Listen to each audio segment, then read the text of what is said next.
ஜனவரி, பிப்ரவரி, March, April, மே மாதங்களுக்கு அகவிலைப்படி நிலுவைத் தொகை நடைமுறையில் உள்ள பணமில்லா பரிவர்த்தனை முறையான மின்னணு தீர்வு தற்பொழுது அறிவிக்கப்பட்டுள்ளது.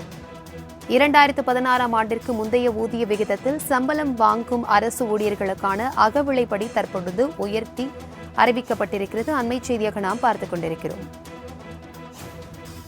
இதுகுறித்தான கூடுதல் விவரங்களுடன் இணைகிறார் எமது செய்தியாளர் நந்தினி. வணக்கம் நந்தினி, இது குறித்தான விவரம் என்ன?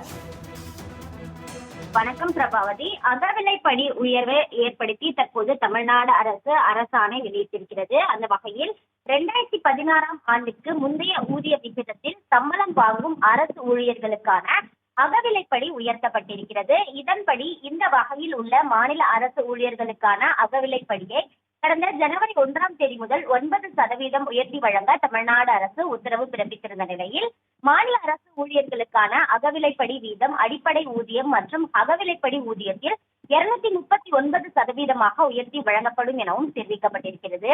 ஜனவரி, பிப்ரவரி, மார்ச், ஏப்ரல், மே மாதங்களுக்கு அகவிலைப்படி நிலுவைத் தொகை நடைமுறையில் உள்ள பணமில்லா பரிவர்த்தனை முறையான மின்னணு தீர்வு சேவை மூலம் வழங்கப்படும் எனவும் தமிழ்நாடு அரசின் சார்பில் அரசாணை என்பது வெளியிடப்பட்டிருக்கிறது.